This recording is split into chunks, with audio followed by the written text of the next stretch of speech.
ایک نوجوان شادی کی پہلی رات دیر تک گھر نہیں آیا۔ ماں بار بار دروازے کو دیکھ رہی تھی کہ بیٹا کب آئے گا۔ ماں کی خواہش تھی کہ میں اور نئی دلہن اور بیٹا اکٹھا کھانا کھائیں۔ جتنی دیر ہوتی جاتی ماں کی پریشانی میں اضافہ ہوتا رہتا۔ سردی کا موسم تھا اور ماں کی عمر بھی زیادہ تھی۔ ماں کی سردی جب حد سے بڑھ جاتی تو 5 منٹ کے لیے کمرے جاتی تھی اور پھر واپس ہو جاتی تھی۔ ایک دفعہ جب ماں کمرے میں چلی گئی تو بیٹے نے بازار سے اچھا کھانا لایا اور اس کھانے کی وجہ سے لیٹ بھی ہوا تھا۔ بیٹا سیدھا اپنے کمرے میں چلا گیا اور بیوی کو کہا کہ میں بازار سے آپ کے لیے اچھا کھانا لایا ہوں۔ بیوی نے کہا کہ ٹھیک ہے، لیکن آپ کی ماں نے بھی روٹی نہیں کھائی۔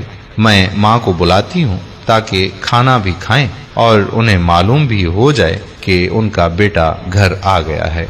بیٹے نے کہا کہ چھوڑو ماں کو، ہم دونوں کھانا کھا کے پھر ماں کو دے دیں گے اور بتا بھی دیں گے کہ میں آیا ہوں۔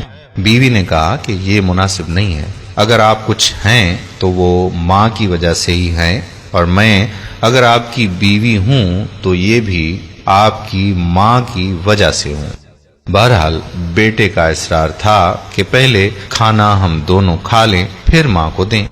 بیوی نے جب دیکھا کہ یہ انسان نما جانور ہیں تو فوراً کہا کہ مجھے طلاق دے دو، میں جانور کے ساتھ نہیں رہ سکتی۔ ماں باہر گیٹ کے پاس کھڑی تھی، بیٹے کا انتظار کر رہی تھی۔ ماں نے جب کمرے میں دولہا اور دلہن کی شور سنی تو حیران ہو گئی کہ بیٹا کب آیا اور یہ شور کیوں ہے۔ بہرحال جب ماں کمرے کے قریب پہنچ رہی تھیں تو دونوں میاں بیوی کے راستے الگ الگ ہو چکے تھے۔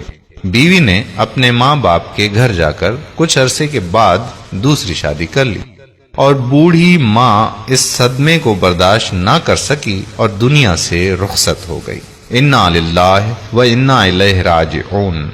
اس بوڑھی ماں کے بیٹے نے بھی کچھ عرصے کے بعد دوسری شادی کی۔ 30 یا 35 سال کے بعد یہ عورت حج کرنے جا رہی تھی۔ اپنے 5 فرما بردار اور بہت مالدار لیکن ماں کے غلاموں کی طرح قافلے کی شکل میں جا رہے تھے۔ راستے میں ایک فقیر بدحالات میں بھیک مانگ رہا تھا۔ جب عورت نے دیکھا تو اپنے بیٹوں کو کہا کہ اس بندے کو بلاؤ۔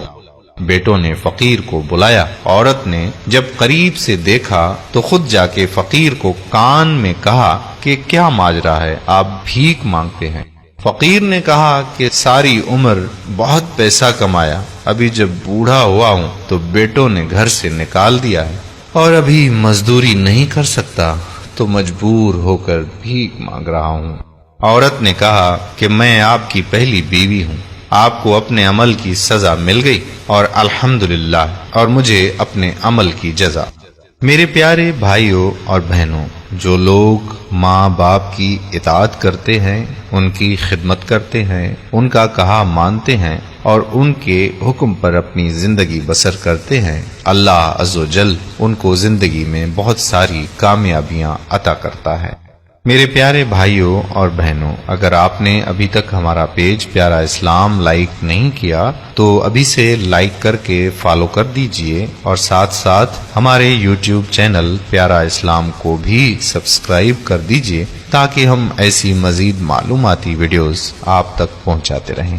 جزاک اللہ خیرہ۔ السلام علیکم ورحمۃ اللہ وبرکاتہ۔